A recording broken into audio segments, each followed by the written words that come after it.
This podcast is brought to you by Wise, the app for international people using money around the globe. With Wise, you can send, spend, and receive up to 40 currencies and save up to 55% compared to major banks. Plus, Wise won't add hidden fees to your transfer. Whether you're buying souvenirs with pesos in Puerto Vallarta or spending euros to tip your Colosseum tour guide, you know you're getting a fair exchange rate with no extra markups. Join the 15 million customers who choose Wise. Download the Wise app today or visit wise.com/US/compare to learn more. Terms and conditions apply. Hey, it's Mike here. I'm one of your hosts at CityCast DC. And you know from listening to this show that we love DC and that we love helping you understand it and be more a part of it. But the only reason this show works is because of you. You tune in because you're genuinely invested in our local conversation. If I had to guess, you're probably someone who shops local whenever possible. You've probably signed a petition or two to help out your neighbors. You might be the go-to friend for local gossip. And I wouldn't be surprised if you carry your library card around wherever you go. If this sounds like you, I'd like to invite you to join CityCast DC Neighbors. Our membership program is designed to help folks like you who care about our city engage more deeply with life here. You'll get invites to members-only events, our curated weekly roundup of the best things to do in the city, and the chance to share what you love about DC on our podcast. Plus, your membership directly supports the people making this podcast, so we can keep bringing you the local stories that matter. Become a CityCast DC neighbor for $10 a month or $100 a year at membership.citycast.fm. That's membership.citycast.fm. And thank you so much. Oh, and now through October 3rd, when you sign up, you get this awesome tote that says Neighbors Make DC, because it's true. When neighbors show up, our community thrives. Join today and get the tote at membership.citycast.fm. Today on CityCast DC, imagine walking through the woods and stumbling across a few tombstones. That's exactly what happened outside the House of Reformation, where more than 230 bodies of young Black boys are buried. But you wouldn't know it given the condition of the area. Michael Brice-Saddler from The Washington Post is here to dig up the secrets that lie beneath the ground and tells us a story that has largely been overlooked until now.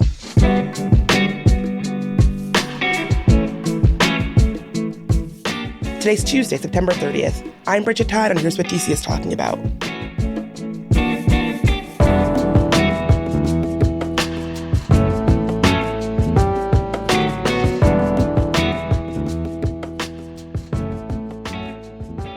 But before we get to today's conversation, I wanted to take a quick moment and remind you all about our fall membership campaign.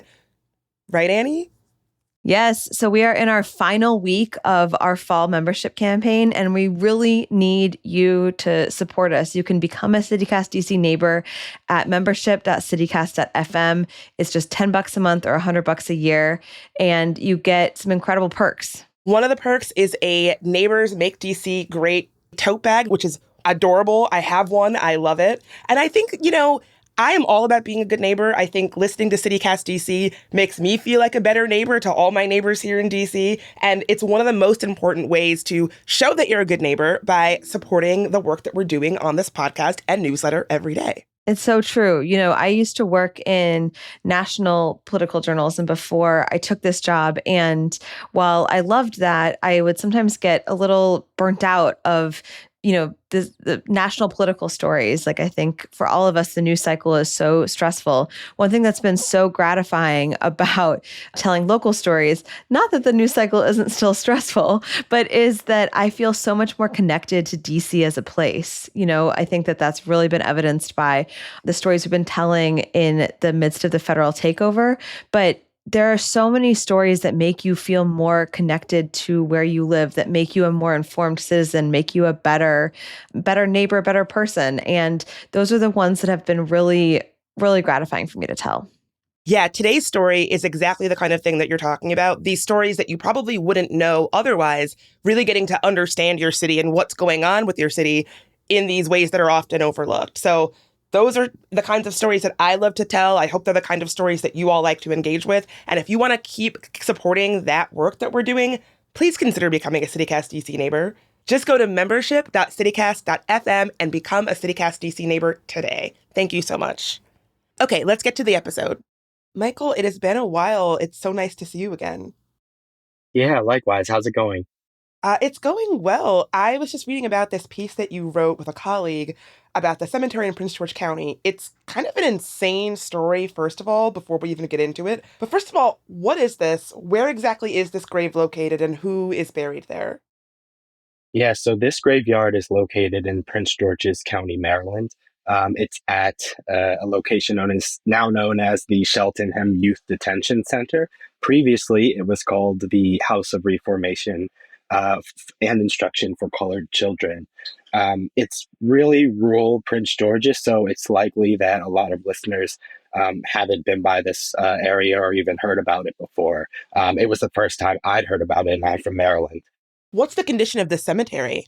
Well, it depends on which cemetery you're asking about, because right next to the secret graveyard that was rediscovered last year, you have a pristine, polished veteran cemetery that was started to be built in the 1970s. That's literally a few yards away from where these graves are buried, and they're overgrown. Some of them have sunken into the ground. You have hundreds of unmarked graves potentially.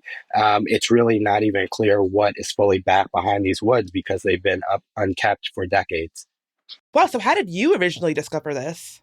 Okay, so last year, some Maryland officials, particularly those at the Department of Services, essentially rediscovered that this graveyard existed in the first place. There are news clippings and some historical references to the graveyard, but it's virtually gone untouched since the boys were buried there. So when this became a topic in the juvenile justice system, more people got involved and it became a bigger story as to what happened here and how can we make this right. So you mentioned the name of this school. I guess I'm putting that in quotes. That was kind of had a telling name. Was it the House of Reformation and Instruction for Colored Children? Yeesh. What was this place? Yeah, so this was created in the 1800s for Black boys who previously had, when they were incarcerated, these juveniles, they were sent to adult prisons. And at the time, Maryland was undergoing a bit of prison reform. And some decades earlier, they had made the decision we shouldn't let young white children be in the same jail as adults, which, I think a lot of people would agree with. And then a few decades later, they made that same decision for Black children. However, the institution they created for the white children was called the House of Refuge. And the institution they created for the Black children was called the House of Reformation. So, as you implied there is a distinct difference in those two words. What was going on with the children in this House of Reformation? Yeah, so first of all, the children, many of them were sent from Baltimore. Some of the alleged crimes they had committed were really strange to downright silly, like being incorrigible or vagrancy, not having a family. So they were kind of shipped to this detention center where, by all accounts, they were abused and mistreated from the time they got in the door. They were put to work. They were taught to sow crops and how to make brooms and made shoes. There are all types of ledgers from the decades on how many shoes and other products these children made that were then sold. So their labor is being used at this place. Education is very much a secondary component.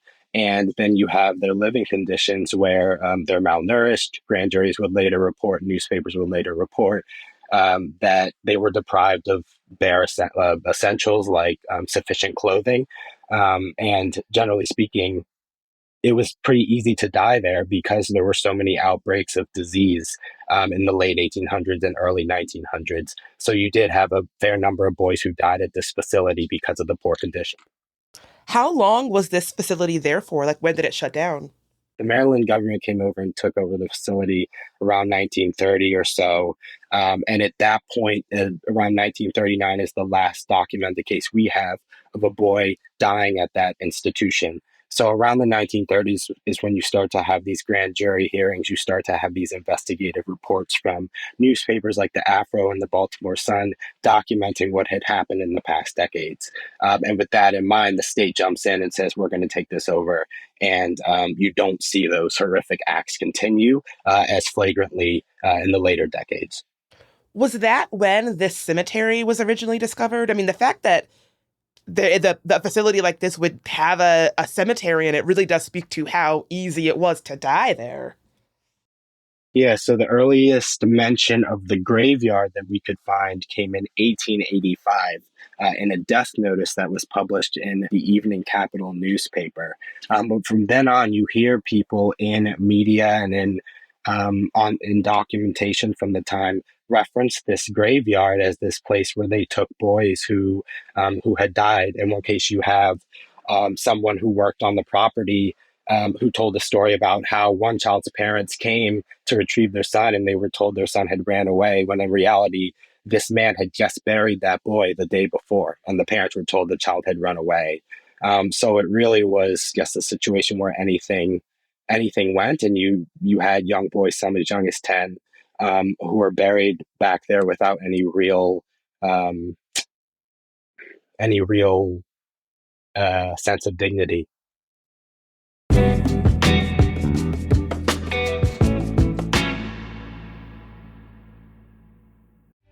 Don't miss Folger Theater's Julius X, playing September 23rd through October 26th at the Folger Shakespeare Library.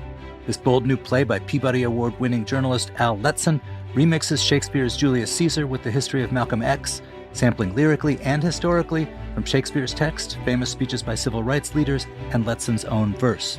Directed by DC-based theater artist Nicole Brewer and starring renowned Shakespearean actor Brandon Carter, Julius X explores the historical weight of Malcolm X's last days and the cyclical nature of ambition, power, and revolution. Tickets start at $20 and can be purchased online at folger.edu or by calling the box office at 202-544-7077, Tuesday through Sunday, 11 a.m. to 6 p.m. Get yours today. When the Library of Congress says it's a library for you, they really mean it. The library hosts year-round free events to share its collections with the public, both in person and online. Visit loc.gov/events to elevate your happy hour every Thursday with eclectic entertainment and cocktails during Live at the Library. Bring kids for hands-on activities at family days. Find daytime workshops for lifelong learners in Afternoons with the Library. Enjoy world-class live music in their Concerts from the Library of Congress series and more. Whatever your age or interest, there's a program to connect you to the Library of Congress collections. Plan your next visit at loc.gov/events. That's loc.gov/events. For nearly 40 years, Food and Friends has delivered hope and health across the D.C. region with home-delivered, medically tailored meals for neighbors living with serious illnesses like HIV/AIDS, diabetes, cancer, and more. This October, you can be part of that mission by joining Move for Meals, a month-long fitness and fundraising challenge. Walk, run, or bike wherever you are. Track your time exercising via the fitness app Strava and raise funds for neighbors in need. Every $10 you raise provides one medically tailored meal, ensuring that more people facing serious illnesses receive the nutrition that they need to heal. Help us reach our goal of 20,000 meals. Sign up today at p2p.onecause.com/moveformeals or visit foodandfriends.org and help us deliver hope and health one meal at a time. All right, before we get back to today's conversation, I wanted to give one last plug for our CityCast DC membership campaign. Right, Annie? Yeah, we need more listeners to step up and support the show. It's such a labor of love for us. It's so gratifying on, the best of days and the worst of days. It's just something that means a lot to us. And I think we all feel really grateful to work on a show and on a newsletter that we really believe in. Not everybody gets to say that. Oh, absolutely. And honestly, it's so great to actually be able to connect with members IRL. We got to do some of that at Art All Night recently. We're going to be having another members-only happy hour quite soon. One of our new members, David D., had this to say. He says, "I love the local news coverage that CityCast provides. My main source of news these days are podcasts, and no one delivers local DC news by podcast better than your team. Keep it up." Smiley face emoji. David, I agree. Thank you for listening. Thank you for becoming a member. And thank you for supporting our show. We really, really appreciate it. And we couldn't do it without you. So again, in order to join, you can go to membership.citycast.fm.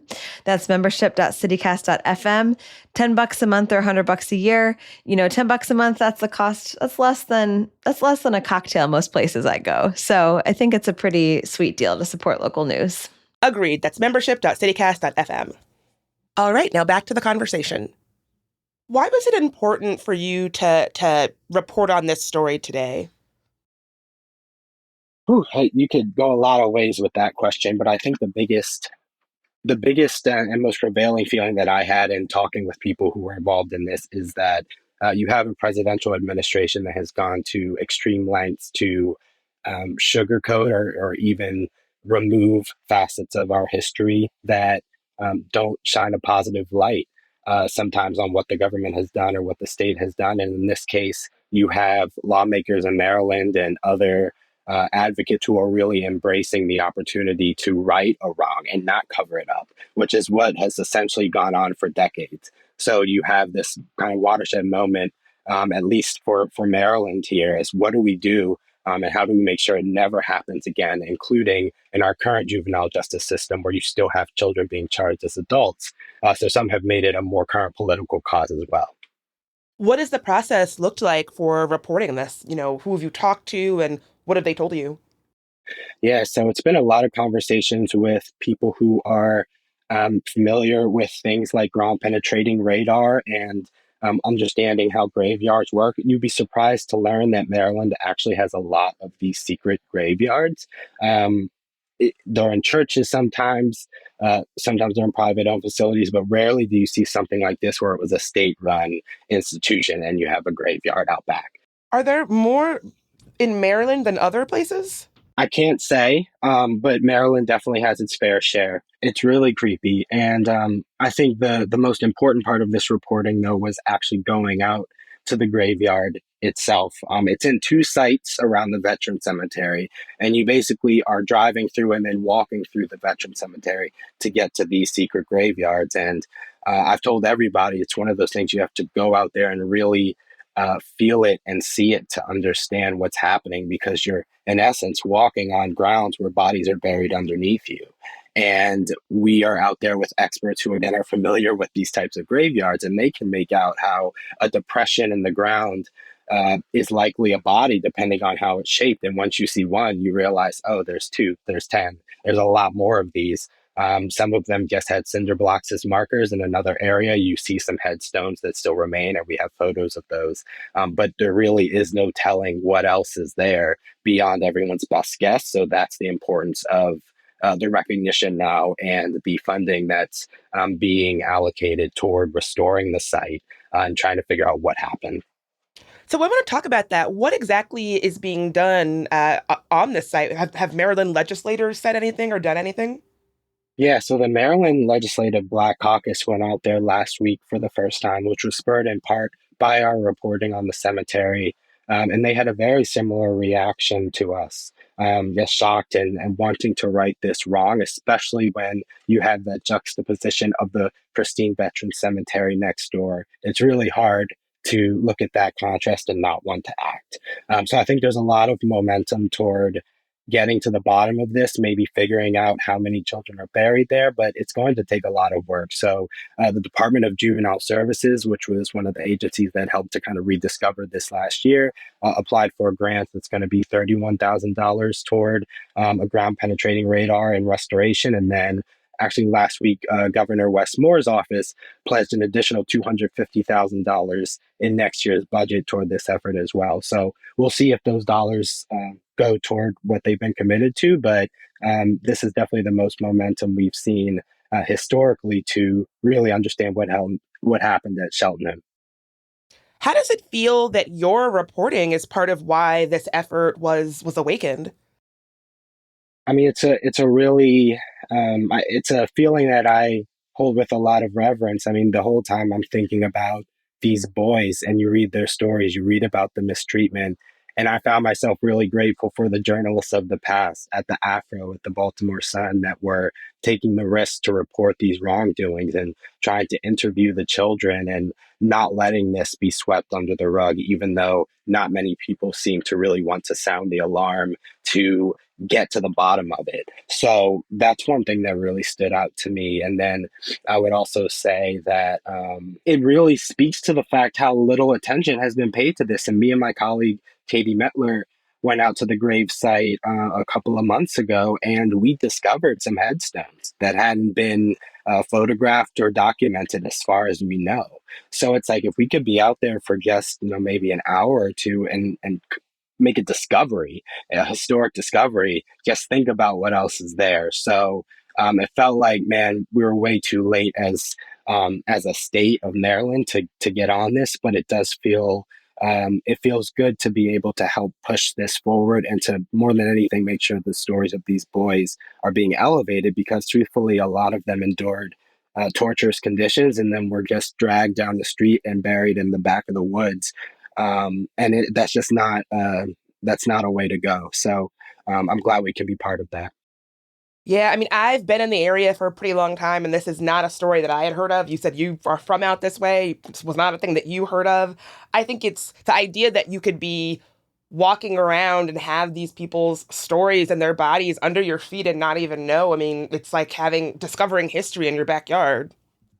Yeah, a really, really horrific history. I mean, you're walking back there and you almost don't want to take a step because like, dang, if I step here, I'm walking on top of somebody who already didn't get a proper burial. And it's a really surreal feeling and it helps cement the dishonor that these boys were handed in what is essentially a mass grave in these woods. And then you see over time how the state of Maryland worked and signed off on documents, including past governors, to develop this veteran cemetery where they circled on the maps. Oh, yeah, there's another graveyard here, but nothing is done about it. How long do you think it would take to get this graveyard to be in a similar kind of condition to the veteran cemetery next door? I mean, I would have to think years considering the amount of brush back there and how careful you would have to be to make sure you're not disturbing the site. But I know that lawmakers have a target date of, I think, fall 2027 to at least really have this stuff underway. So I think it'll be a couple of years, but based on what I saw from the Black Caucus and other lawmakers, they're really going to be on top of this to make sure it progresses in a meaningful way. What do you want folks to take away from this story?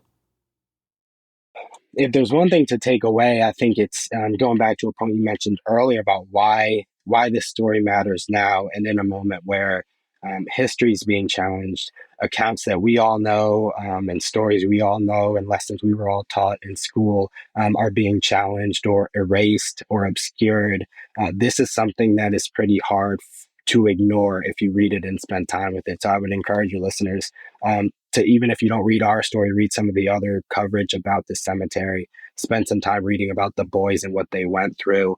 I mean, you have a really remarkable case, for example, where a young boy testified to defend himself basically because his feet had been frozen off, and he suffered in a dark cell for 10 days. And he had to defend himself and say, hey, I didn't do this to myself. This was actually the House of Reformation. And the grand jury ultimately found the House of Reformation was culpable. Nothing happened. But, it was remarkable to me that, a 10 or 16-year-old boy could testify and do this. So it's just a lot of bravery involved. And then I think spending time with the journalists of the past who documented this, you just really get a sense of the people who tried to do the right thing and it didn't go anywhere. So here's another opportunity to do the right thing and we'll see where it goes. Michael, thanks so much for being here. The story is fascinating and I appreciate you writing it. I appreciate you having me on. Thank you so much.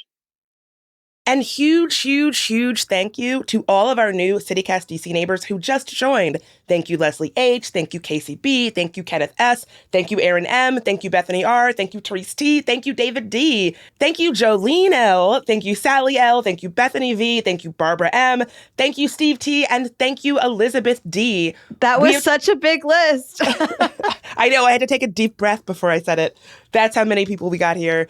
We have talked about how amazing it is to get these pings. We get a little ping when we get a new member, and it really makes my day when we get one of those little pings. Same. It's so true. It makes our day. We all slack and say, oh, did you see what the count is today? But, we do really need more members to reach our goal. So you can join today at membership.citycast.fm. It's $10 a month or $100 for the year. You get a members-only event newsletter, invites to special members-only events, ad-free listing, and a very cute, adorable tote bag. And you get to support us, so that's pretty cool too. Just go to membership.citycast.fm.